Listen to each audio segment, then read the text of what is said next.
Okay, so the Klingons, they've only been redesigned about 6, 7 times through all of Star Trek. But Cam, do you Yeah. think it's inevitable that we might get a new look for the Klingons going into, say, Star Trek Picard? It seems like you would have to, right? Like, this is coming out of the Kurtzman factory. This is the era of 4K TVs. You can't necessarily do the same makeup jobs that we had during the Berman era. So you have to do something, right? Okay, but maybe I'll put this argument to you. What if they want to bring back Worf? I don't Yeah. expect Worf to make an appearance in season 1, but I think they want to leave that door open, and it's not going to make any sort of sense if they put Michael Dorn in some sort of new sort of Klingon makeup. And it's also not going to make sense if they give him kind of that old school look and he's Yeah. walking around with other Klingons that look completely different. So I think we'll get maybe an updated look, or the makeup will look that much better, but I don't think it's going to be as an extravagant sort of revision as what we've seen in, say, Star Trek Discovery, for example. Do you think that there is a way maybe of doing an in-between where you merge the Berman era Klingons with the Discovery ones? Like, is there a way to do it where it isn't a visual update, but is still, we think of, the classic Klingons? Do you think we kind of got that with Star Trek Into Darkness, and we did see the Klingon there? It had kind of the... It didn't look cool, though. It didn't look cool, but well, I don't know.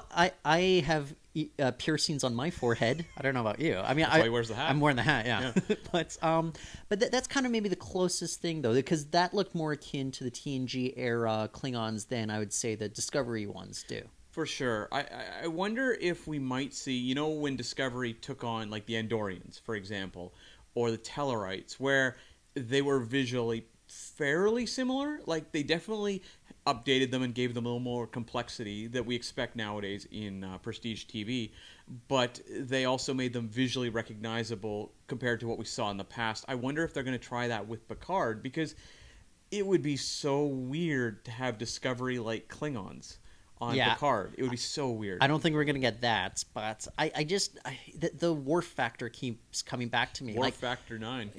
But, like, fans are going to be outraged if Worf looks maybe a tiny little bit of difference, maybe a little bit more details in his ridges here or there. But I think fans are just going to go through the roof if it has, like, another big of a leap as what we saw from, I don't know, TOS to TMP, where we had more of kind of the bumps versus those ridges on their heads. If Worf was not a character, like, say we never had a Klingon in TNG, do you think that they would have gone with the Discovery Klingons if they wanted to do Klingons in Picard? Like, how much of this do you think is dependent on the Worf factor? I think you can't do that, though, because I think it just chronologically, it just doesn't work, and I think you can at least justify it in your head that, well, Klingons constantly keep looking different throughout every era, but because this era is so familiar to fans, I don't think you can get away with it. I think there's going to be a bit of an update, but maybe not as drastic as we saw in Star Trek Discovery. Did they kind of dig themselves a hole with these Klingon updates in Discovery? Are you suggesting that fans might go and get upset about something that is not familiar, Cam? I can't wait until the Star Trek two-parter that explains how the Klingons in Discovery turned into the Klingons from the original series. Yeah, we'll wait for Star Trek Picard Season 7.